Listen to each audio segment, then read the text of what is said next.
alternator assembly ng Ford E150. Yan, ikakabit natin dyan sa pinakang bracket. Hindi, isaksak mo muna yung socket dito.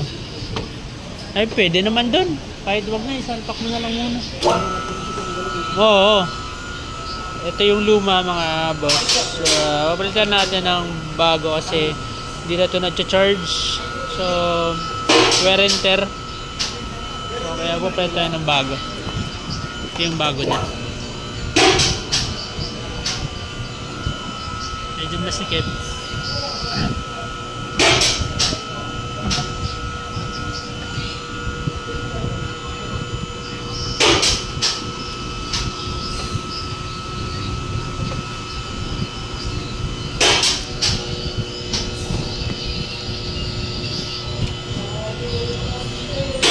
Nakuha mo yung mga bolt?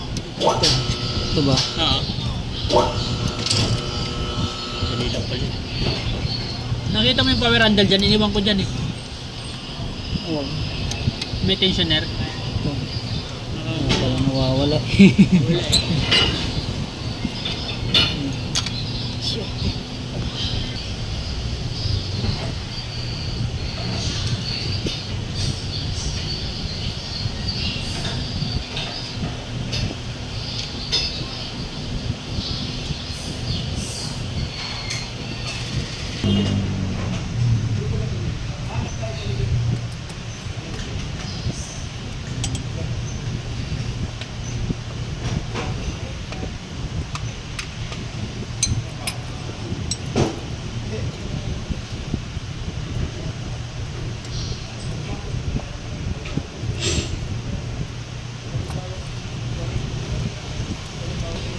Ayan mga idol, mabitan natin yung belt.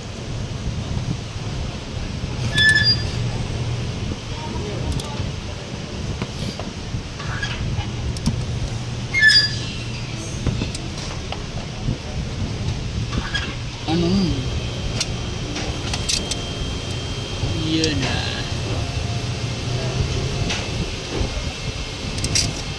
Double check. This is the proper alignment of the belt. Puta sinikulo, pamutik engine.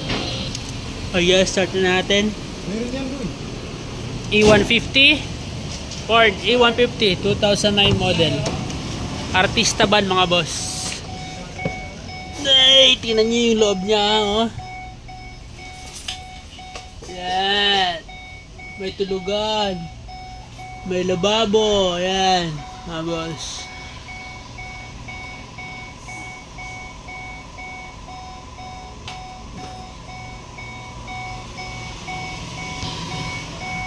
Yan mga boss, oh.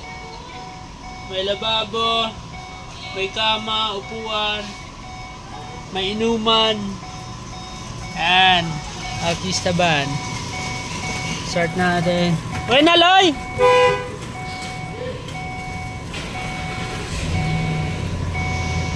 Ay mga idol.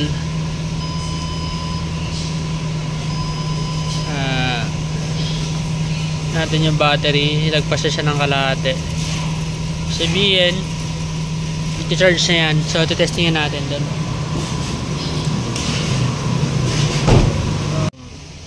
Ginawa natin. Ispan muna natin na Ford E150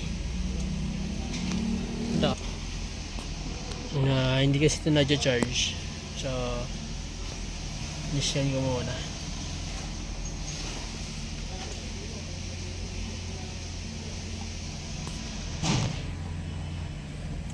Tapos start.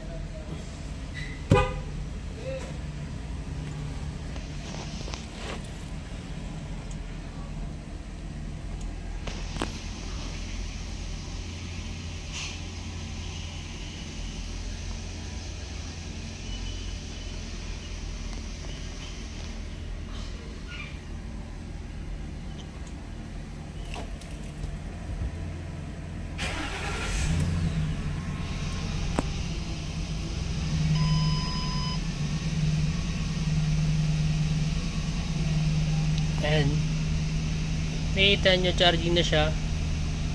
4.84. Tingnan mo yung ano, yung charging system. Dito, May choice ba yan? 4.8, 14 point. Nag-adjust siya ng alternate. Yan, 14.8. Alternator ba yan? Nagkakarga na. Check ako ng mileage kasi Mayroon ba adjust? hirap daw. Sinikwat ko lang to. Sabay iklit na lang. 450 ka na. Okay naman yun. Kasi nadulas na yung... Ha? Kano? Ilan? 14. Oh, mas mataas to, di ba? Ayun na, 14.4. Okay, sino? Ito na mga idol, na sa problema kasi meron pa rin naka-fold. Pero this is ngayon, okay na siya. Yun lang yung pinakang concern ng customer. So, obserbahan lang natin to. Nasa very good condition naman na yung ano niya, yung charging system. So, yun lang. Maraming salamat. Problem solved. God bless.